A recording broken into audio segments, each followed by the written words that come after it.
inter-gang rivalries have led to an alarming rise in migrant violence as 8 illegal immigrants have arrived in the UK with stab wounds in the past 12 months. Now, the boarding tensions came as thousands of migrants prepare for a huge summer surge in small boat crossings. What brings us this sensational GBNews exclusive is once again from our man, the Home and Security Editor, Mark White. Mark, you got some incredible videos to show us that paint a very serious picture. Tell us more.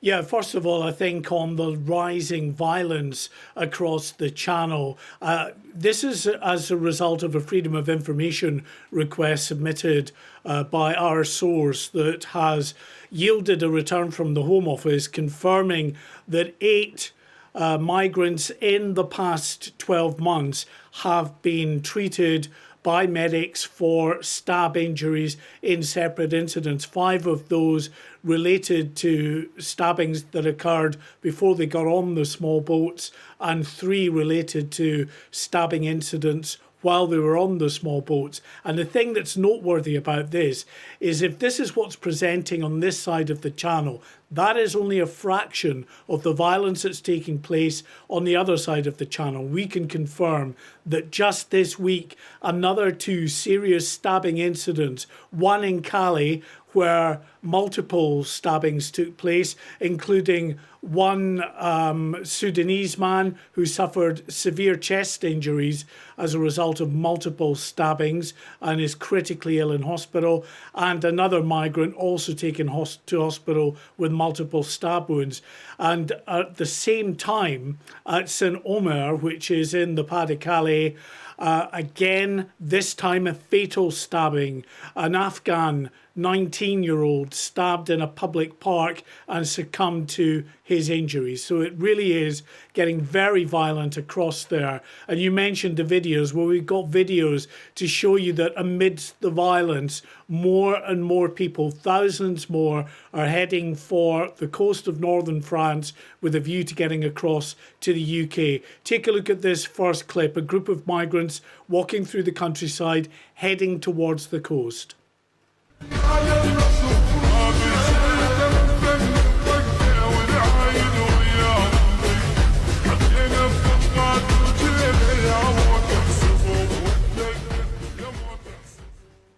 So they're avoiding the main roads, Martin, and what they're doing is going on these country tracks, heading towards the coast. That video was shot by a network from Albania, and our source has told us that this Albanian gang, like a number of the people smugglers, headed off to back to Italy in this case for the winter, but now they're coming back for the summer for what's expected to be a huge summer surge. You're looking at pictures there from the Dunkirk area showing what is routine in terms of the NGOs and the charities feeding these migrants, usually a couple of times a day.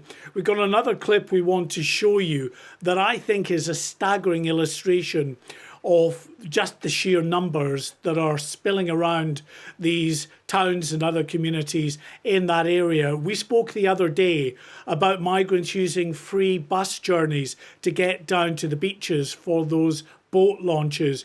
Well, that wasn't just a one-off. Take a look at this following clip and you'll see what I mean.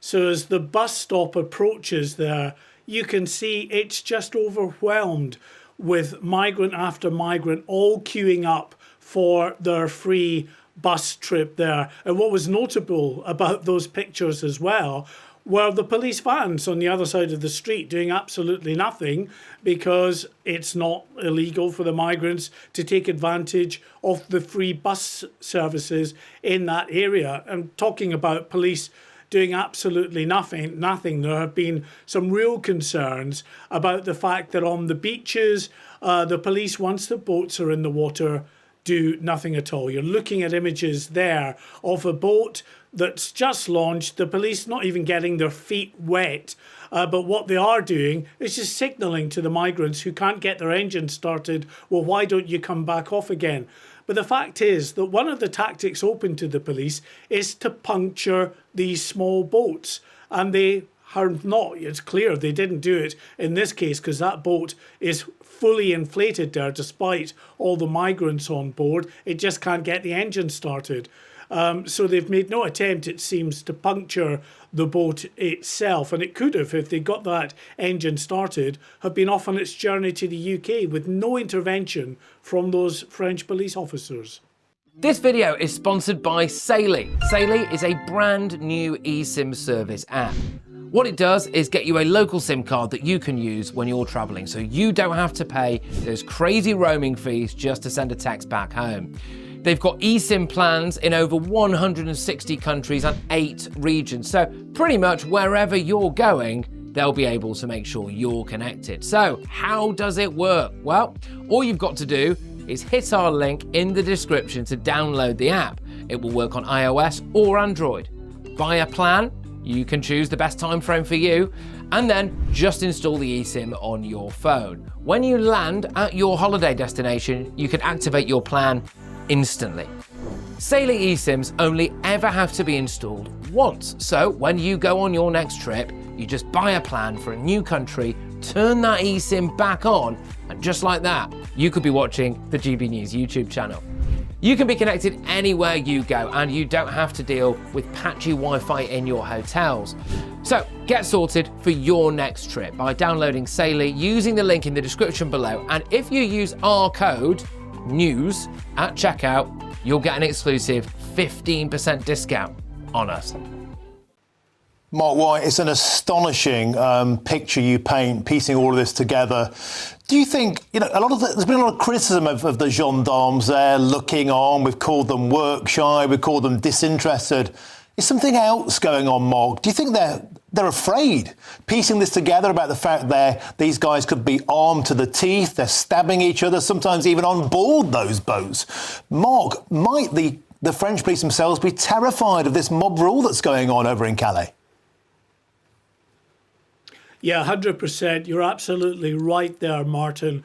What is happening is that the very significant levels of violence that we're now seeing on French beaches and in the makeshift camps and even around the communities, as I say, the stabbing in Calais this week took place in the town centre itself. The police are being targeted when they try to puncture the boats. So if, as you can see there's a few police officers, they're joined by another 2 or 3 police officers there, but they're far outnumbered by the migrants, and the migrants just aren't afraid anymore, and they've been meting out some severe violence towards those police officers. Police officers have been significantly injured in recent incidents, so I am sure that in many cases, unless they are backed up by significant resources, they're just not going forward with that tactic, which is to puncture the boats. And the interesting thing about this, finally, Martin, is that it doesn't bode well for the new tactic that we're told they're going to adopt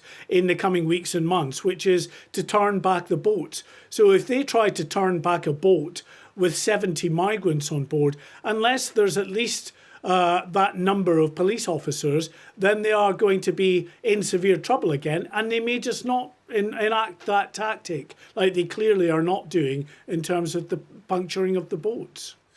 Well, Mark White, it's another sensational exclusive and a real wake-up call, I think, to the authorities, both sides of the channel. Mark White, the best in the business, thank you very, very much for bringing us that exclusive on today's show. Let's get some reaction now back in the studio from GB News' senior commentator, Nigel Nelson. Nigel, this is a grim picture, and it's a foreboding picture of what is to come. Thousands amassing on the French coast, seem to be heavily armed. There's danger, there's death. This is coming to a B&B, to a hotel, to a high street near you soon. Yeah, I mean, it is absolutely scary, and Mark's report sort of brings that home. One of some of the interesting things about it is that if the Albanian people smuggling gangs have decided to leave Italy and come back to France for the summer, that would give us more of a chance under the Keir Starmer plan to break the gangs, to do something about it. We're certainly cooperating with the French there. When it comes down to crimes being committed on French territory, clearly that's a matter for French police and the French justice system to deal with. The interesting thing I thought about Mark's film was the last one, where you saw so many migrants on a boat and very few police officers. Yeah.